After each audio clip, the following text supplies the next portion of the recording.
ઊંચા કોટડા ગામના યુવાનને વાહન ચલાવવા માટે લાયસન્સની જરૂર હતી.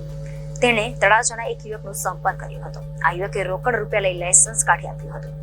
બાદ યુવકને ખબર પડી હતી કે આ લાયસન્સ નકલી છે, જેને લઈ દાડા પોલીસમાં ફરિયાદ નોંધાવતા ભાવનગર એલસીબી પોલીસ દ્વારા આરટીઓ પાસેથી લાયસન્સની ખરાઈ કરાવવામાં આવી હતી, જેને આજે 1 માસ થવા આવ્યો છે. દાઠા પોલીસ મથકના ઊંચા કોટડા ગામે રહેતા દિનેશભાઈ માધાભાઈ સિયાળે મીડિયા સમક્ષ જણાવ્યું હતું કે પોતાને લાયસન્સની જરૂર હોય અને તળાજા આવ્યા હતા. જેવી નામના યુવકને મળ્યા હતા. તેને લાયસન્સ કાઢી આપવા લાયસન્સમાં જૂના ફોન્ટ અને ચીપ લગાવાઈ હતી. આરટીઓ કચેરીના વિશ્વજીતસિંહ સરવૈયાએ જણાવ્યું હતું કે લાયસન્સ કાઢવામાં આવ્યું છે તે સરકાર માન્ય નથી. એવું એટલે સાબિત થાય છે કે 2023 બાદ ચિપ્સવાળા લાયસન્સ બનાવવાના બંધ કર્યા છે. જે ફોન્ટનો ઉપયોગ છે તે આરટીઓ માન્ય લાયસન્સના નથી. અધિકારીની સહી પણ નકલી છે. ત્યારે હવે ભાવનગર પોલીસની તપાસમાં શું નીકળે તે જોવું રહ્યું. માટે ₹8,000 આપ્યા હતા.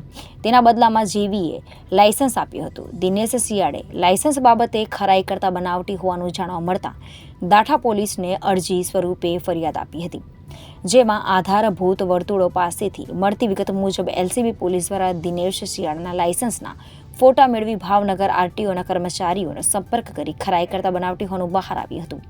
બીજી તરફ એવું પણ જાણવા મળી રહ્યું છે કે જેવી નામનો ઈસમ તળાજા નજીકના ગામડાઓનો વ્યક્તિ છે. તેથી તેની સાથે વાતચીતનો એક ઓડિયો પણ વાયરલ થયો હતો, જેમાં તે કબૂલે છે કે પોતે લાયસન્સ માટેના ફોર્મ ભરતો હતો, પણ નકલી લાયસન્સ પોતે કાઢતો નથી.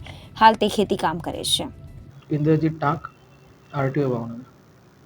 જે તળાજાનો ડુપ્લિકેટ લાયસન્સ કાઢવામાં આવ્યું છે, કઈ રીતે કાઢવામાં આવ્યું, શું કહેશો સાહેબ?